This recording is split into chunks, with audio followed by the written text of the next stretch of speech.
अजून काही नेते पण असं कळतंय की अशोक चव्हाण हे राज्याच्या राजकारणापेक्षा राज्यसभेवरती जाणार आहे. काय वाटतं? चांगली गोष्ट आहे. सर अजून काही नेते आहेत काही आमदार पक्षप्रवेश करतील.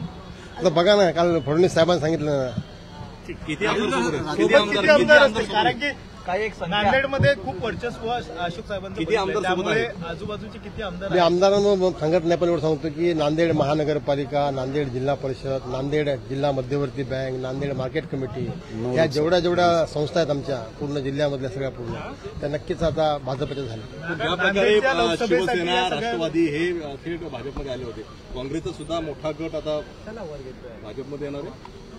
बघूत आता, प्रयत्न करायची गरज नाही ना.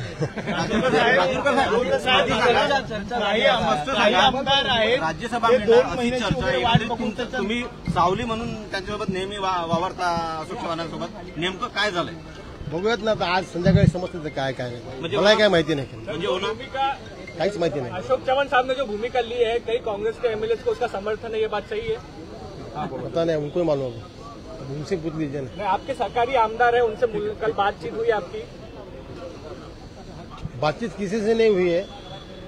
इसकी इच्छा बातचीत झाल्यात क्या? अरे बोलिए ना भाई, कांग्रेसमध्ये ऑल इज नॉट वेल ऐसा बोल सकते हैं? बिल्कुल.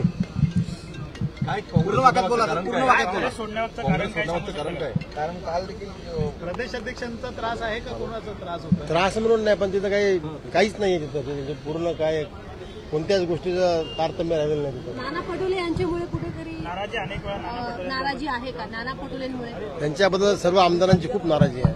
कोणामुळे? नाना पटोलेंचं नाव घेऊन लोकांनी सांगितलं, आमदारांनी सांगितलंय की जे काय याद्या वगैरे जाहीर झाल्यात त्याच्यामध्ये असे लोकांना निवडले त्यांनी, नाना पटोलेंनी त्यांची यादी केलेली आहे, ज्यामध्ये जे आपल्या इलेक्शनमध्ये प्रभागामध्ये पडलेले आहेत अशा लोकांना त्यांनी कार्यकारिणीमध्ये घेतलेलं आहे. आणि जे लोकांमधून निवडून येतात आमदार लोक, अशा लोकांना बाहेर ठेवलेलं आहे. नागपूरच्याच आमदारांनी मला सांगितलेलं आहे. राजूरकर साहेब, एकंदरीत आपण बघतोय ज्याप्रमाणे नाराजी एकंदरीत दिसते, तुम्ही योग्य प्लॅटफॉर्मवर विषय ठेवला नाही का, किंवा काय एकंदरीत या अनुषंगाने सांगाल? साहेबांनी विषय ठेवला होता. वारंवार सांगून पक्षश्रेष्ठीला ऐकलं जात नव्हतं, त्यामुळे हा फुटका म्हणायचा का काँग्रेसला? मी आता साहेब बोलतील तुम्हाला सगळ्यांना, पुन्हा आता प्रेस कॉन्फरन्स आहे, बोलतील. तुमच्यासोबत काय मन की बात केली का अशोक चव्हाणांनी? मन की बात काय, आम्ही सोबतच आहोत त्यांच्या.